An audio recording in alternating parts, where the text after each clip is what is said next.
بسم اللہ الرحمن الرحیم۔ محترم ناظرین السلام علیکم۔ اعلان رسالت کو 13 برس کا عرصہ گزر چکا تھا۔ اس پورے عرصے میں رسول خدا صلی اللہ علیہ وسلم اور اہل اسلام نے ہزاروں مصائب برداشت کیے، لیکن پیغمبر اکرم صلی اللہ علیہ وسلم نے صبر کا دامن کو مضبوطی سے تھامے رکھا۔ آپ کے صبر و استقامت کی وجہ سے مشرکین کی تمام کوششیں ناکام ثابت ہوئیں۔ جب بیت الکعبہ ثانیہ میں اہل مدینہ کی ایک کثیر تعداد نے انہوں نے بیت السلام کی اور انہوں نے آپ کو مدینہ آنے کی دعوت دی تو مشرکین کی آتش حسد اور تیز ہو گئی۔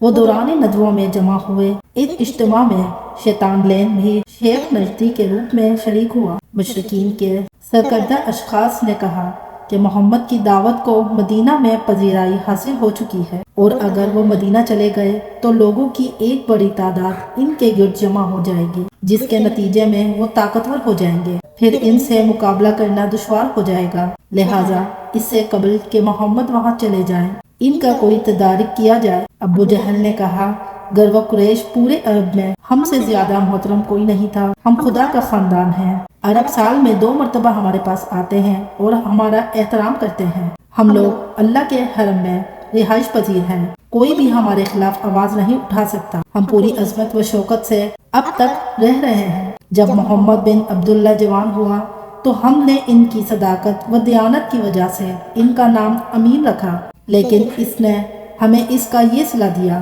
کہ اس نے رسالت کا دعویٰ داغ دیا اور یہ اعلان کیا کہ اس کے پاس آسمان کی خبریں آتی ہیں۔ اس نے ہمارے نظریات کو احمقانہ قرار دیا اور ہمارے معبودوں کو گالیاں دی اور ہماری جماعت میں انتشار پیدا کیا، اور وہ یہ گمان کرتا ہے کہ ہمارے تمام بزرگ دوزخی ہیں۔ اس نے ہمیں ستیاناش کر دیا ہے۔ اس کے متعلق میں نے ایک رائے قائم کی ہے۔ حاضرین نے کہا، تم اپنی رائے بیان کرو۔ ابو جہل نے کہا، میری رائے یہ ہے کہ ہم اس کے پاس کسی کو بھیجیں جو اس کو قتل کر دے۔ اگر بنی ہاشم نے اس کا مطالبہ کیا تو ہم 10 گنا زیادہ دیات دیں گے۔ ابلیس جو کہ وہاں شیخ اجدی کی شکل میں بیٹھا ہوا تھا، اس نے کہا، یہ رائے بالکل غلط ہے۔ حاضرین نے کہا کہ آپ بتائیں اس رائے میں کیا خامی ہے؟ ابلیس نے کہا، بنی ہاشم تم سے دیت کا مطالبہ نہیں کریں گے، وہ محمد کے قاتل کو ہر قیمت پر قتل کر دیں گے۔ اب بتاؤ تم میں سے کوئی ایسا ہے جو قتل ہونا پسند کرے؟ جب محمد قتل ہوئے تو بنی ہاشم انتقام کے لیے کھڑے ہوں گے، اور بنی ہاشم کی وجہ سے ان کا حلیف قبلہ خزاں بھی اس میں شامل ہو جائے گا۔ یاد رکھو، بنی ہاشم کبھی یہ پسند نہیں کریں گے کہ محمد کا قاتل زمین پر چلتا ہوا دکھائی دے۔ محمد کے قتل کی وجہ سے تمہارے اندر جنگیں پھوٹ پڑیں گی اور تم سب تباہ ہو جاؤ گے۔ امیہ نے کہا کہ اس سلسلے میں میری بھی ایک رائے ہے۔ ابلیس نے کہا، تم اپنی رائے پیش کرو۔ اس نے کہا، ہمیں محمد کو اس کے گھر میں قید کر دینا چاہیے، کھانے کے وقت اس کو روٹی دیتے رہنا چاہیے، یہاں تک کہ وہ زہر نابغہ اور امر القیس جیسے شورا کی طرح سے مر جائے۔ ابلیس نے کہا، یہ رائے پہلے رائے سے بھی زیادہ بیکار ہے۔ حاضرین نے کہا، آخر اس میں کیا خرابی ہے؟ ابلیس نے کہا، سنو، بنی ہاشم محمد کی گرفتاری اور قید پر کبھی راضی نہیں ہوں گے۔ ایام حج میں جب لوگ یہاں آئیں گے تو وہ ان سے مدد طلب کر کے اسے تمہاری قید سے زبردستی رہا کروا لیں گے۔ ایک شخص نے کہا کہ میری رائے تو یہ ہے کہ ہم محمد کو یہاں سے نکال دیں اور اطمینان سے اپنے خداؤں کی عبادت کریں۔ ابلیس نے کہا، یہ رائے تو پہلی 2 رائے سے بھی زیادہ ناقص ہے۔ حاضرین نے کہا کہ اس رائے میں کیا خرابی ہے؟ ابلیس نے کہا کہ تم بھی بڑے سادہ لوگ ہو۔ محمد ایک حسین ترین شخص ہے، وہ گفتگو کرنے کے ماہر ہے اور ہمیشہ ٹھنڈے اور دھیمے لہجے میں بات کرنے کا عادی ہے۔ جب تم نے اسے یہاں سے نکال دیا تو وہ عرب کے دوسرے قبائل کے پاس چلا جائے گا اور انہیں اپنے جال میں پھنسا لے گا اور انہیں اپنی زبان کے سحر سے مسحور کر لے گا۔ جب وہ ایک لشکر جرار لے کر تم پر حملہ آور ہوگا۔ حاضرین نے کہا کہ آپ نے ہماری رائے کو مسرد کر دیا ہے، اب آپ اپنی جچی تلی رائے پیش کریں۔ ابلیس نے کہا، اس مسئلے کا بس یہی ایک حل ہے کہ قبیلہ قریشی کی جتنی بھی شاخیں ہیں، ہر شاخ میں سے ایک فرد لو اور بنی ہاشم میں بھی ایک فرد کو اپنے ساتھ شامل کرو۔ اس کا اشارہ اصل میں ابو لہب کی طرف تھا۔ تمام افراد کو تلواریں اور چھریاں دے دو، وہ محمد کے گھر میں داخل ہوں اور بیک وقت اس پر حملہ کر کے اس کا کام تمام کر دیں۔ نعوذ باللہ۔ اس طرح سے محمد کا خون قریش کی تمام شاخوں میں بٹ جائے گا اور بنی ہاشم اس کے خون کا مطالبہ نہیں کر سکیں گے۔ ویسے بھی بنی ہاشم کا ایک فرد بھی تمہارے ساتھ شریک ہوگا۔ جب وہ انتقام نہ لے سکیں گے تو وہ تم سے خون بہا طلب کریں گے، تم انہیں 3 خون بہا دے دینا۔ حاضرین نے کہا کہ 3 تو کچھ بھی نہیں، ہم 10 خون بہا دینے پر آمادہ ہیں۔ تمام حاضرین نے کہا کہ شیخ نجدی کی تجوید بہترین تجوید ہے۔ چنانچہ انہوں نے قریش کے ہر شاخ سے ایک ایک فرد لیا، اور بنی ہاشم میں سے رسول خدا کا چچا ابو لہب بھی شریک ہو گیا۔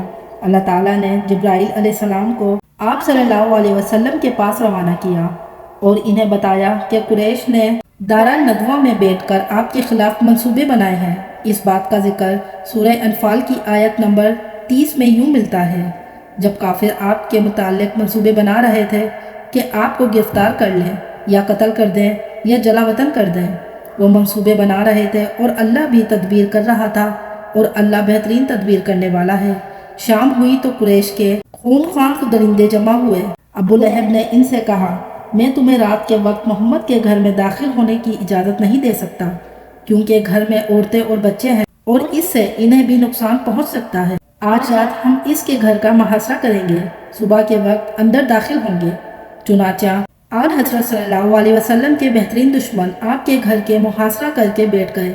نبی اکرم صلی اللہ علیہ وسلم کے سونے کے لیے بستر بچھایا گیا۔ آن حضرت صلی اللہ علیہ وسلم نے فرمایا، آج میرے لیے اپنی جان قربان کرو گے؟ حضرت علی نے کہا، جی ہاں یا رسول اللہ۔ آپ حضرت نے فرمایا، آج رات تم میری بستر پر میری چادر اوڑھ کر سو جاؤ، اور میرے یہاں سے جانے کے بعد لوگوں کی امانتیں ان کے سپرد کرنا اور گھر کی عورتوں کو ساتھ لے کر مدینہ آ جانا۔ حضرت علی رضی اللہ تعالیٰ عنہ رسول خدا کے بستر پر ان کی چادر اوڑھ کر سو گئے۔ جب جبرائیل علیہ السلام آئے، انہوں نے رسول خدا صلی اللہ علیہ وسلم کا ہاتھ پکڑا اور انہیں گھر سے باہر لے آئے۔ گھر کے باہر خونخوار دشمن موجود تھے، مگر آپ انہیں دکھائی نہ دیے۔ صبح قریب ہوئی تو قاتلوں نے اپنی تلواریں بلند کی اور آپ حضرت صلی اللہ علیہ وسلم کے گھر میں داخل ہوئے اور آپ کے بستر کے قریب گئے۔ کسی نے کہا، ایسے چھپکے سے محمد پر حملہ نہ کرو، اس کے منہ سے چادر ہٹا دو تاکہ محمد ہمیں دیکھ لے کہ ہم نے اسے قتل کیا ہے۔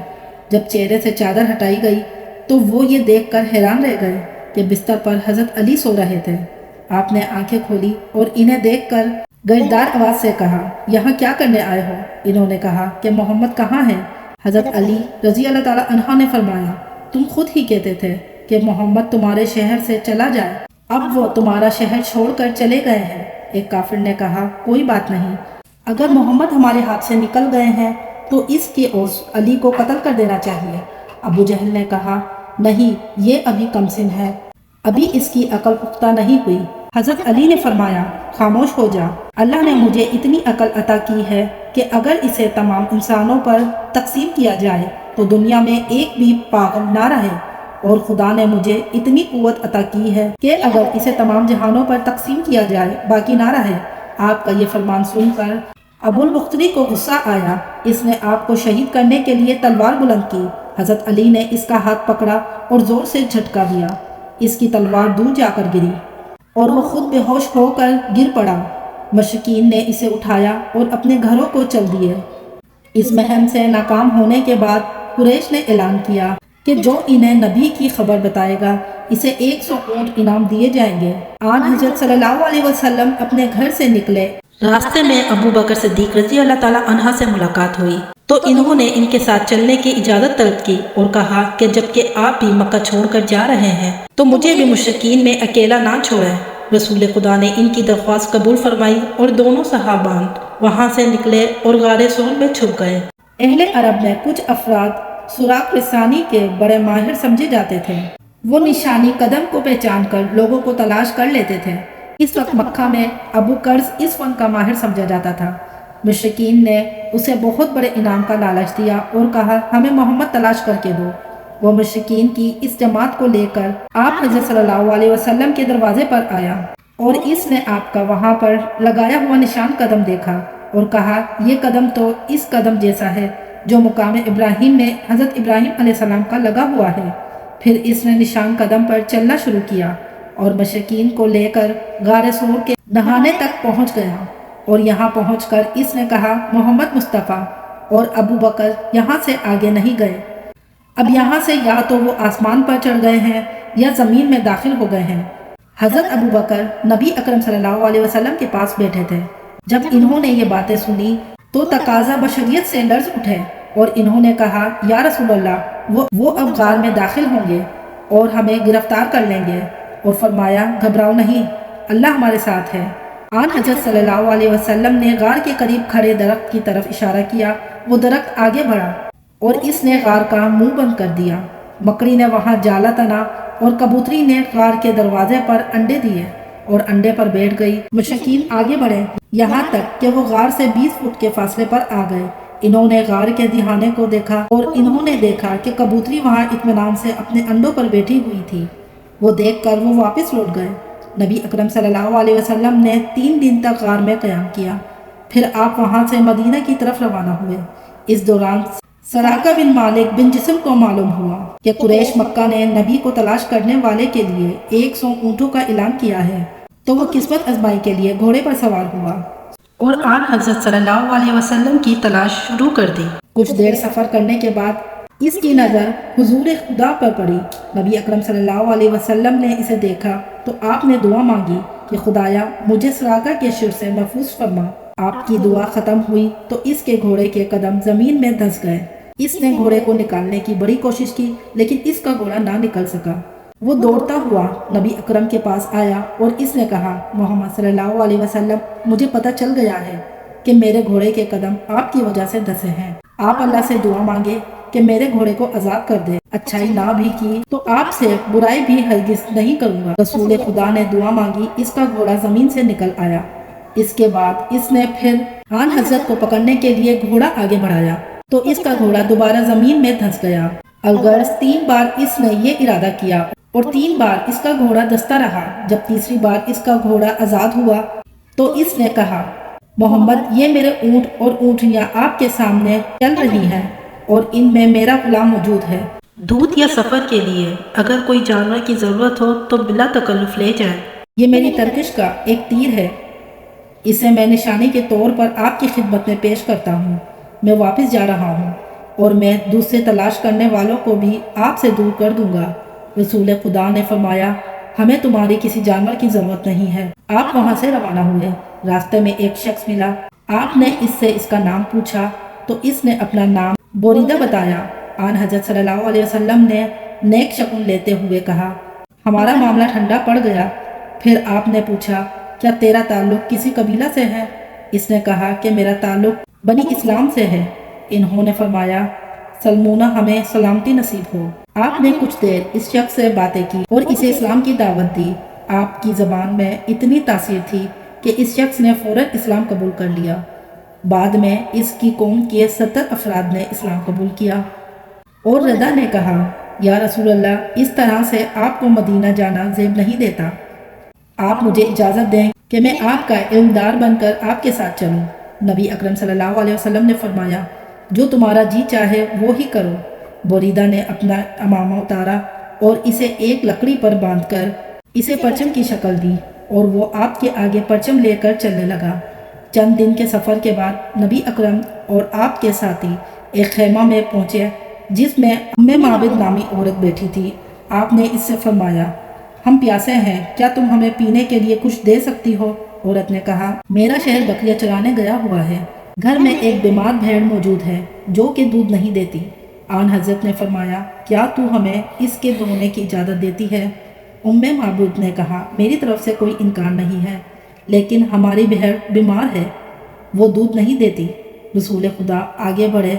آپ نے جیسے ہی بھیڑ کے تھنوں کو ہاتھ لگایا تو اس میں دودھ بھر گیا۔ آپ نے اسے دھویا، اس نے اتنا دودھ دیا کہ آپ نے سیر ہو کر پیا اور آپ کے ساتھیوں نے بھی جی بھر کر دودھ پیا۔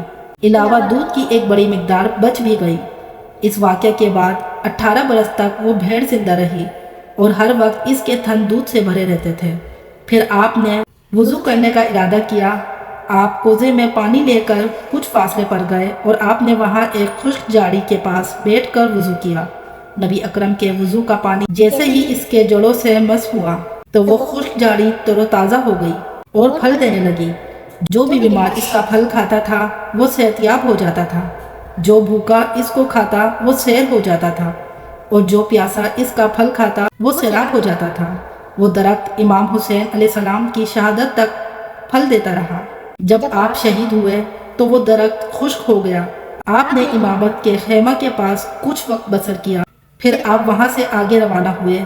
جب اس کا شہر واپس آیا اور اس نے اپنی بہر کو شفایاب پایا اور اس نے دیکھا کہ اس کے تھن دودھ سے بھرے ہوئے ہیں اور خشک درخت سرسبز ہو چکا ہے، تو اس نے فوراً اسلام قبول کیا، اور اس کے بعد اس کے تمام قبیلہ نے بھی اسلام قبول کر لیا۔ بعد آن حضرت صلی اللہ علیہ وسلم کعبہ پہنچے، جو مدینہ کی نواحی بستی تھی۔ کعبہ پہنچ کر آپ وہاں ٹھہر گئے اور فرمایا، جب تک علی نہ آئیں گے اس وقت تک مدینہ میں قدم نہیں رکھوں گا۔ انہوں نے حضرت صلی اللہ علیہ وسلم کی ہجرت کے بعد حضرت علی نے لوگوں کی امانتیں واپس کی۔ آپ نے اپنی گھر کی عورتوں کو ساتھ لیا اور مدینہ کی طرف ہجرت کی۔ راستے میں مشرکین مزاحم ہوئے اور انہوں نے آپ کو قتل کرنا چاہا، مگر شیر خدا نے ان کا مقابلہ کیا اور ان کی ایک تعداد کو جہنم واصل کیا۔ آخرکار بھوک پیاس کی سختیاں جھیل کر آپ بھی آن حضرت کے پاس کوبہ پہنچ گئے۔ جب حضرت علی رضی اللہ تعالیٰ عنہ کوبہ پہنچے تو آن حضرت نے انہیں سینے سے لگایا اور ان کی تکالیف کو دیکھ کر آپ رو پڑے۔ کثرت سفر کی وجہ سے آپ کے پاؤں پھٹ چکے تھے۔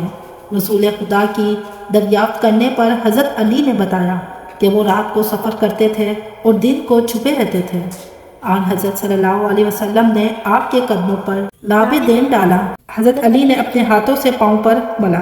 اس کے بعد نبی اکرم حضرت علی رضی اللہ تعالیٰ عنہ اور خواتین کو ساتھ لے کر مدینہ میں داخل ہوئے، جبکہ حضرت ابو بکر رضی اللہ تعالیٰ عنہ کئی دن پہلے ہی مدینہ پہنچ چکے تھے۔ امید کرتی ہوں آپ کو یہ ویڈیو اچھی لگی ہوگی۔ اگر یہ ویڈیو اچھی لگی ہو تو ویڈیو کو لائک ضرور کیجیے گا اور ہمارا چینل ہسٹری آف اسلام ضرور سبسکرائب کیجیے۔ ملتے ہیں اگلی ایک نیو ویڈیو میں، جب تک کے لیے اللہ حافظ۔